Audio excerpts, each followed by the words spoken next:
What if I told you that one of the world's most bizarre animals doesn't just lay eggs and detect electricity? It also sweats milk from its skin? Imagine an animal so strange that when European scientists first saw it, they thought it was a hoax, a duck's bill sewn onto a mole's body. But the platypus wasn't a prank, it was real, and it broke every rule in the book. It had fur like a mammal, laid eggs like a reptile, and hunted using electricity like some kind of living submarine. But its weirdest feature: the way it feeds its babies. Because platypuses don't have nipples, they don't have teats. Instead, mothers literally sweat milk through patches of skin on their bellies. It's one of the most unusual feeding systems in the natural world, and it raises a fascinating question. Why would evolution create a mammal that sweats milk? To understand that, we need to rewind back to a time before mammals were mammals at all. The platypus isn't just an oddball. It's a living fossil, a snapshot of what early mammals might have been like millions of years ago. While most mammals evolved to give live birth and nurse through nipples, the platypus took a different path. It kept laying eggs, a trait inherited from its reptile-like ancestors. And when it came to feeding its young, it never developed the familiar mammary glands we see in dogs, cats, or humans. Instead, platypus mothers produce milk through modified sweat glands. These glands are spread across two milk patches, or areolae, on their abdomen. When a mother curls around her babies, milk oozes out through pores in her skin, almost like perspiration. The young lap it up from her fur. It sounds messy, inefficient, almost accidental, but it works. And it's been working for millions of years, so why did evolution favor this strange system? Let's dive deeper.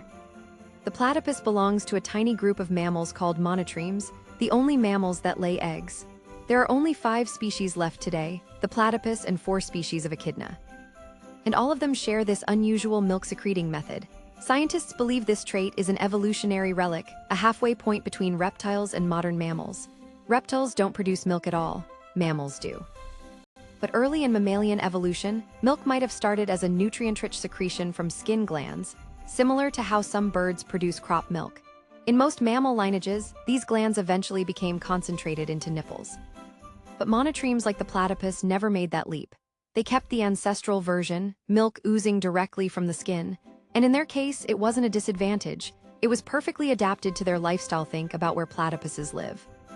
In freshwater streams and rivers across eastern Australia and Tasmania. They're semi-aquatic, spending hours each day swimming and diving. A typical platypus burrow is often damp, muddy, and narrow. In that environment, exposed nipples could be a liability, prone to infection, injury, or clogging with sediment. Sweating milk through the skin is simpler, more protected. The milk itself is also extraordinary. Platypus milk contains a unique antibacterial protein that's recently been studied for its potential to fight superbugs. Because when you're sweating milk into a wet burrow, you need something powerful to prevent bacteria from growing. Once again, the platypus had already evolved a solution, but here's what's even more fascinating. This system isn't just a primitive holdover, it's a refined, highly functional adaptation. A mother platypus can control when and where she releases milk. It's not just passive sweating. Special muscles around the milk glands contract to express milk when her young nuzzle against her belly. The milk patches also swell slightly during nursing periods, creating a subtle groove that channels the milk and helps the babies drink without wasting a drop. It's elegant in its simplicity. And it's a reminder that evolution doesn't always favor complexity. Sometimes the oldest solutions are the most effective. Now, consider the babies.